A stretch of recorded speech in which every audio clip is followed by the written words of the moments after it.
Boa noite, João Carlos. Bom, nós estamos com esse conteúdo religião, né?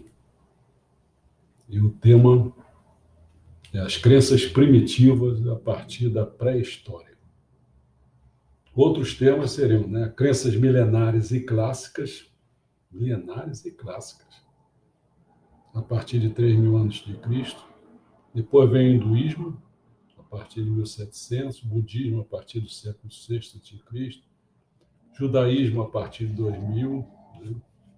Vem o cristianismo a partir do século I, islamismo a partir de 610 a.C., aí vem todas as religiões modernas, né? Sikhismo, e vai por aí fora, até a África, Bahá'í, né? Bom, o Kaldai, visa uma opção, até o Ica.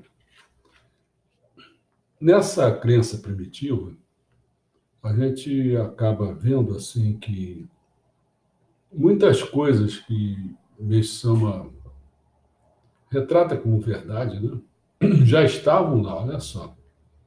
Uma coisa que está a partir da pré-história. Quer dizer, se isso aqui, as crenças milenares e clássicas, o próximo tema está a 3.000 anos antes de Cristo, esses outros estão muito mais. Né? E já eram novidades, já eram coisas certas. Isso é interessante a gente ver. Nós fizemos uma introdução geral sobre a religião. Depois entramos nesse tema. A gente fez uma introdução, não sei se vocês lembram, né? Uma introdução que, no fundo, tratou de várias coisas. E aí nós fizemos apenas um outro tópico. O segundo tópico foi dando sentido ao mundo, quer dizer, em relação a quê? A forças invisíveis em ação. Então, já na pré-história, nós já tínhamos essas crenças, né? Uma força invisível em ação, dando sentido ao mundo. Hoje nós vamos tratar de duas coisas. Você vê só. Até uma rocha tem alma. Isso aí é o animismo nas sociedades primitivas. Interessante, não? Messama já falava isso. Tudo tem o espírito, né? Quer dizer, o outro ponto que nós vamos tratar são os indivíduos especiais que podem visitar outros mundos. Quer dizer, não só dá a ideia que existem outros mundos, como pode ser visitado através de quê? Né? Através dos xamãs, através do seu poder, poder dos xamãs, que dá origem a quê? Ao xamanismo, tá certo? A coisas antigas. Então vamos ver isso hoje, o animismo nas sociedades primitivas, e depois o poder do xamã, tá certo? Bom, na questão do animismo na sociedade primitiva, o contexto, primeiro, são os principais seguidores vão ser o Aino, A-I-N-O, Aino. Isso está lá em cima, em Hokkaido. Tem 3 grandes ilhas. No Japão tem um monte, mas tem 3 grandes que seriam um delas lá em cima para o norte, em Hokkaido. Henshu, Henshu, não esqueci o nome assim. Henshu, no centro. E tem o mais para o sul. Bom, então o Meshama até menciona o Jomon. Jomon, ele vem nessa linha aqui. Tá? Então, uma coisa que está se tratando do animismo nas sociedades primitivas, que até uma rocha tem alma, que eu falei que o Meshama acerta isso aí, diz que está certo. Então, o que acontece? Você vê que o Jomon que ele cita do Japão já está lá. Então, onde que é isso, então?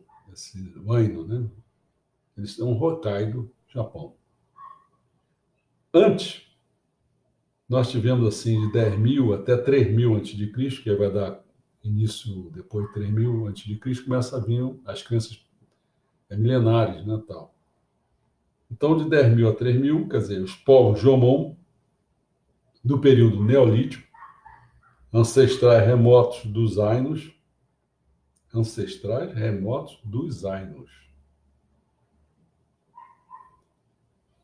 vivem em Hokkaido, provavelmente cultuando divindades do clã.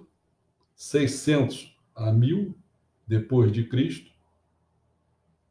Aí vem os caçadores-coletores, que são Rokodoshiki, o culto literal de Hokkaido.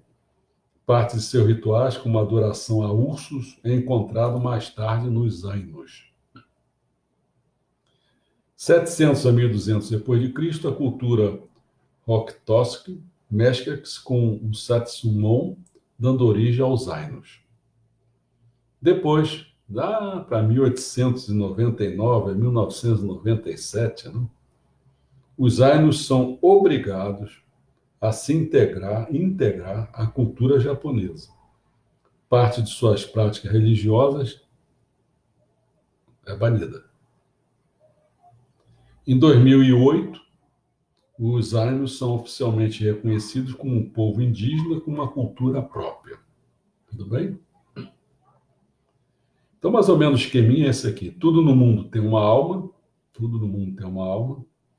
Depois passa para o... Mesmo os seres humanos são apenas recipientes para a alma.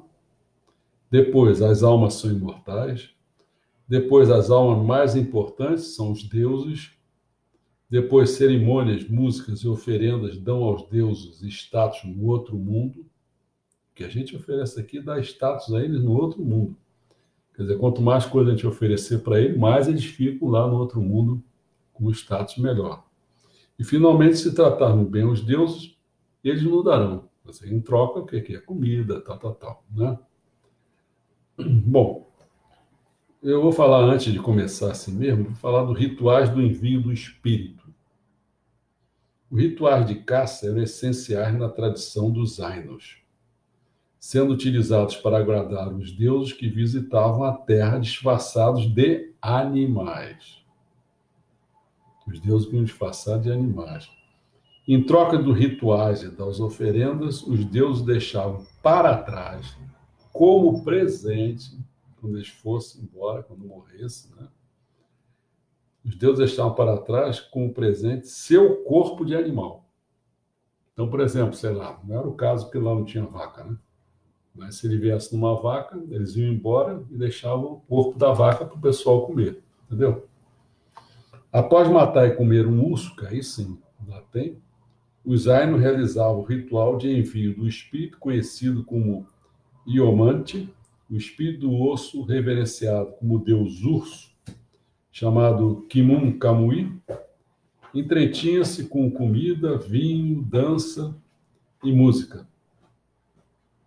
Flechas eram disparadas ao ar para ajudar no seu retorno ao mundo divino, onde ele convidava outros deuses para compartilhar o saquê, o salmão e os bastões sagrados de Vime, com os quais foram homenageados na terra.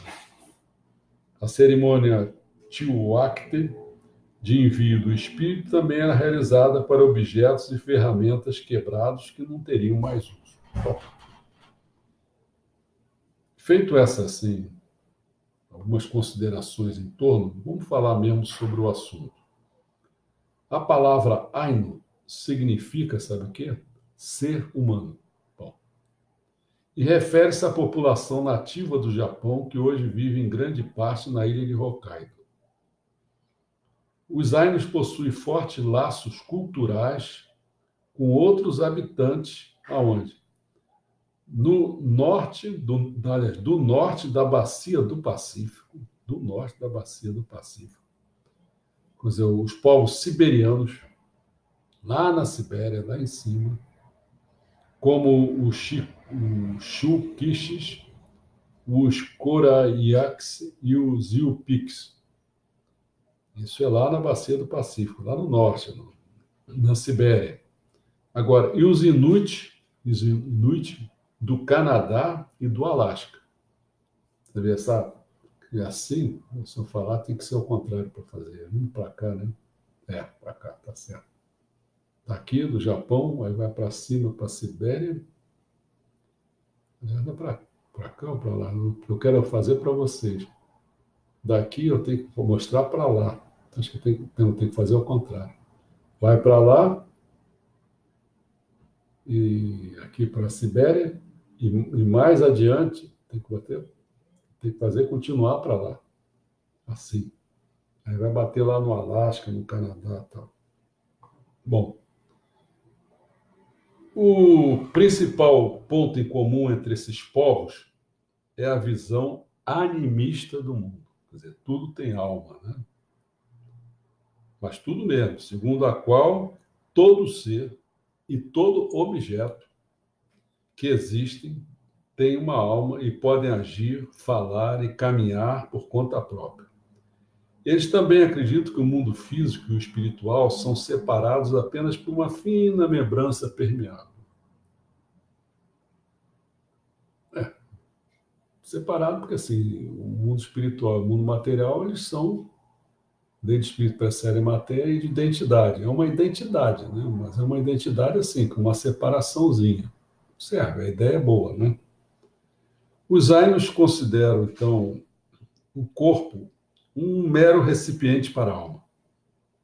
Após a morte, a alma sai pela boca e pelas narinas e renasce no próximo mundo, como um camuí, palavra que significa, ao mesmo tempo, Deus e Espírito. É claro que Meixo Sama não tem essa visão assim, né? Não sai obrigatoriamente sempre pela boca, não, e pelas narinas, não é para a parte de cima. Isso pode sair por aí, mas isso é para as pessoas mais elevadas, né? Para quem está mais ou menos, sai na altura do plexo solar e mais embaixo, quem está ruim mesmo, é ponta dos pés, é por aí, não é isso? Bom, quando o Camuí, lembra que a palavra significa ao mesmo tempo Deus e Espírito? Quando o Camuí morre no próximo mundo, ele renasce em nosso mundo. Aí é a volta. Então as almas sempre reencarnam no mesmo gênero e espécie. Se é homem, é homem. Se era mulher, é mulher. Entendeu? É a mesma coisa para o animal. A mesma coisa para o objeto. Os camuís podem ser animais, plantas, minerais, fenômenos geográficos ou naturais, ou até ferramentas e utensílios produzidos pelos humanos. Por serem todas as almas, mesmo de objetos inanimados, consideradas imortais após a morte.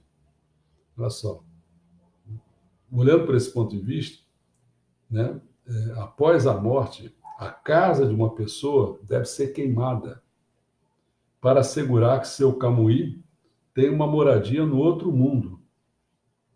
Se a gente fosse levar um pouco para a ideia de Meixo Sama, seria o quê? Tem que desapegar.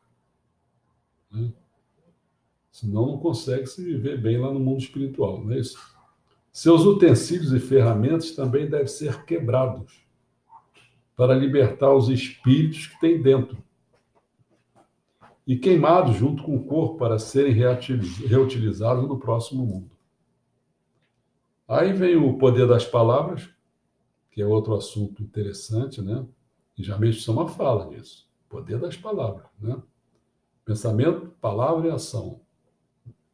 Pensamento, espírito da palavra, palavra e ação. É isso? Então, alguns camuís desempenham funções tanto no mundo humano quanto no mundo sobrenatural. Por exemplo, Khotan Kor Camuí, por exemplo, é o Deus Criador. Mas também é o Deus da aldeia e pode se manifestar na terra como uma coruja de orelhas grandes. Os humanos e os camuís têm um relacionamento próximo. Tão próximo que os camuís ficaram conhecidos como deuses com os quais podemos discutir. Podemos rezar para um camuí utilizando bastões entalhados específicos para a reza, mas o relacionamento ritualístico baseia-se mais em respeito mútuo e comportamento certo dos que em adoração. Isso é uma coisa interessante. Mas o relacionamento ritualístico baseia-se mais em respeito mútuo e comportamento, mais do que a adoração. Se alguém irritou um deus, o indivíduo deve realizar uma cerimônia para expressar seu remorso. Se o sujeito, no entanto, tratou um deus com o devido respeito, realizando todos os rituais necessários e ainda assim teve azar, ele pode pedir à deusa do fogo, chamado Fuxi, para convencer esse deus a perdoá-lo e recompensá-lo. Na crença dos Ainos, até as palavras são espíritos, e o uso delas é um dos dons que os humanos possuem que os deuses e as coisas não têm. Olha só. Então, a palavra é com o homem, não com Deus, não, cara. Não possui isso. Né? E as coisas também não têm. Então, palavras podem ser utilizadas para fazer tratos com deuses e coisas, e também para dar prazer aos deuses. Esse negócio de coisa, quando o Meixão fala, a gente pode rezar não sei, para ministrar jorei, por exemplo, ou falar palavras agradáveis ao solo. Né? Você vê que está aí. Mostrando como é que essas coisas pré-história, o Meixão já acha que ali já tinham coisas certas. Né? Por exemplo, as canções épicas dos Ainos, conhecidas como Camuí e Ucar, ou canções dos deuses, são entoadas na primeira pessoa, da perspectiva dos Camuí, não dos humanos. Disse que os Camuí ficam muito felizes de ver os humanos dançando e cantando as canções dos deuses. Interessante, né?